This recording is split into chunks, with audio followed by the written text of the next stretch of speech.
పూరా లోకల్. నమస్తే, welcome to పూరా లోకల్. ప్రస్తుతం మనము BRS party senior leader Upendra తోటి ఉన్నాము.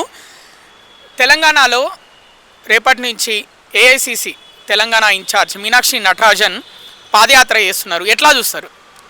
ఇప్పుడు వీళ్ళు పాదయాత్రలతో ఏం పని ఇక్కడ మనకి? ఆమె పాదయాత్రలు చేసి దేని చేస్తుంది, ఎక్కడికి పోతుంది, ఎవరితో మాట్లాడుతుంది? ఈమెకు తెలుగు రాదు, ఆ జనాలకి హిందీ రాదు. కాబట్టి ఈమె పాదయాత్రలు అనేటోడు ఎవడు చేయాలి? అధికారంలో ఒకడుంటే ప్రతిపక్షంలో ఉన్న వాళ్ళు పాదయాత్రలు చేస్తారు. పాదయాత్రలు చేసేటప్పుడు ప్రజలు వాళ్ళ సమస్యలు ప్రతిపక్షాలకు చెప్తారు. ఆ ప్రతిపక్షాలు డిమాండ్ చేస్తాయి, ప్రభుత్వాలకు ఉత్తరాలు రాస్తాయి, లేదంటే డిమాండ్ చేసి ఏదో రూపేణ ప్రభుత్వానికి తెలిసే విధంగా చేస్తారు. కానీ వీళ్ళు అధికారంలో ఉన్న వీళ్ళు ఈమెమో వచ్చిందేమో ఇన్ఛార్జిగా, దూతగా వచ్చింది అంటే ఇక్కడ ఏం జరుగుతుంది అనేది కేంద్రానికి పంపించే డ్యూటీ ఈమె పాదయాత్రలు చేయటం ఏంటండి? ఇక్కడ పెద్ద పెద్ద ఉద్దండులు పిడికడ మీసాలు తిరిగిన కాంగ్రెస్ పార్టీల నాయకులు, సంవత్సరాలు పనిచేసిన వాళ్ళు, కుటుంబాలు, మరి వాళ్ళందరూ ఏం పోవాలి? మరి వాళ్ళంతా తలకాయ ఉంచుకొని ఏమో ముందు తిరగాల? కాబట్టి నేను ఏమంటున్నా, ఇది కరెక్ట్ కాదు. ఆమె మీకు ఏదన్నా విషయాలు ఉంటే నీకు ఇంటెలిజెన్స్ ఉంది, పోలీసు ఉన్నది, మీడియా ఉన్నది, అసలు ఏం జరుగుతుందనే అంశాల మీద నువ్వు తీసుకొని నువ్వు ఢిల్లీకి పంపి నువ్వు పాదయాత్ర చేసే నిజంగా నీకు చిత్తశుద్ధి ఉంటే నీకు బాధ్యత ఉంటే నువ్వు పాదయాత్రలు కాదు చేయాల్సింది. నువ్వు సోషల్ వెల్ఫేర్ హాస్టళ్లలో పిల్లలతోటి కూర్చొని భోజనాల యాత్రలు చేయి. ఆ పిల్లలకు అన్నం ఎట్టుందో పోయి ఒక పూట తిను. నీకు అంత ఉబలాటం ఉంటే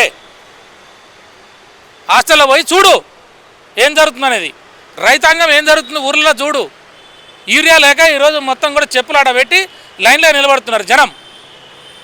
500 మంది రైతులు ఈరోజు ఆత్మహత్య చేసుకున్నారు. 110 మంది విద్యార్థులు ఫుడ్ పాయిజన్ అయ్యి హాస్టళ్లలో, బీసీ ఎస్సీ విద్యార్థులు అండి. అన్నం ఫుడ్ పాయిజన్ అయితే వాళ్ళు వామిటింగ్ అయిపోయి హాస్పిటల్లో పాలవుతున్నారు. ఎలకలు కరుస్తున్నాయి, జిర్రిపోతులు వస్తున్నాయి, సాంబార్లో నీళ్ళ చారు పెడుతున్నారు, అన్నం సరిగా ఉండట్లే. నీకు నిజంగా ఏమన్నా ఉంటే నువ్వు హాస్టల్లో పోయి వస్తారో వాళ్ళతో కూర్చొని పిల్లలతో భోజనాలు చేయి. అన్ని హాస్టల్లకు పో. మంత్రులందరూ కూడా ఎవడు ఏ ప్రోగ్రాంకి పోయినా, ఏ ఏరియాకి పోయినా హాస్టల్లో అన్నం తినమని చెప్పు, హాస్టల్ని సందర్శించమని చెప్పు. ఎమ్మెల్యేలు ఏ ఏరియాకి పోతే ఆ ఏరియాలో పోయి భోజనం చేయమను. ఆ రిపోర్ట్ తెచ్చుకుంటే వాళ్ళ జీవితాలు ఏమైనా బాగుపడతాయి. నువ్వు అది వదిలిపెట్టి నువ్వు పాదయాత్ర చేసి ఊరేగుతావు. ఇక నువ్వు ఈయననేమో ఢిల్లీలో పోయి ఊరేగుతాడు, ఆమె పోయి పల్లెల్లో ఊరేగుతుంది. జనమంతా పిచ్చోళ్ళు. అరే 42% రిజర్వేషన్ ఇరా అని చెప్పి నువ్వు సుప్రీంకోర్టు జడ్జిమెంట్ ఉన్నది, ఆ జడ్జిమెంట్ ఉందని నేను చెప్తున్నా, నేను ఇస్తా అని చెప్పినావు. అది ఇవ్వకుండా మళ్ళీ ఢిల్లీలో బీసీల బతుకులు ఆడుతున్నావు. మరి ఈమె వచ్చేసేమో ఇలా పల్లెల్లో ఆడుతుందట. ఏంటిది మీ విధానాలు? అంటే మీరు ఇచ్చిన 420 హామీలు, ఈ 6 గ్యారంటీలు ప్రజలు అడగకుండా ఈ ఆటో డ్రైవర్లు ఉన్నారండి, వీళ్ళకి ఈ ఆటో డ్రైవర్లు 12,000 రూపాయలు ఇస్తుండే వాళ్ళకి. వీళ్ళు ఆటో డ్రైవర్లు ఎంతమంది ఆత్మహత్య చేసుకోరు? నీకు గాంధీ భవన్ ఈయనే ఉంది కదా, బయటకు వచ్చి ఆటో డ్రైవర్లతో మాట్లాడు. నీకు తెలివి బుద్ధి జ్ఞానం ఉంటే ఆటో డ్రైవర్ సోదరులు అన్నదమ్ములు ఏమనుకుంటారు, నువ్వు బయటికి రా. నువ్వు ఇంట్లో ఏమో అంటాడు చూడు, కూట్ల రాయి తీయాలన్నాడు, ఏట్ల రాయి తీస్తారట. అరే హాస్టల్ పోరగాళ్ళకి అన్నం పెట్టలేని దౌర్భాగ్య స్థితిలో ఉన్న ఈ ప్రభుత్వము పాదయాత్ర చేస్తే ఏమైతే జనం వెంబడబడి తంతరు, ఉరికిస్తారు పరుగులు.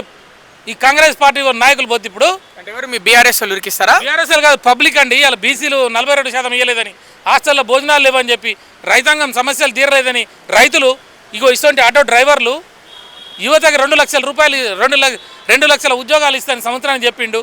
ఆ పిల్లలంతా ఊర్లలో ఉన్నారు. ఇలా గ్రూప్ 1 గ్రూప్ 2 జాబ్ ఒక్క నోటిఫికేషన్ రాలే, కానిస్టేబుల్ నోటిఫికేషన్లు ఇవన్నీ. వాళ్ళంతా రెడీగా ఉన్నారు, అక్కడ నోరు తెరుచుకొని కూర్చున్నారు. పోతే పట్టుడే వాళ్ళు. నువ్వు ఏపాటి పాదయాత్ర చేస్తావో, నీకు దమ్ము ధైర్యం ఉంటుంది, నువ్వు ఏ రకంగా నువ్వు తెలంగాణ పల్లెలకు పోతావో.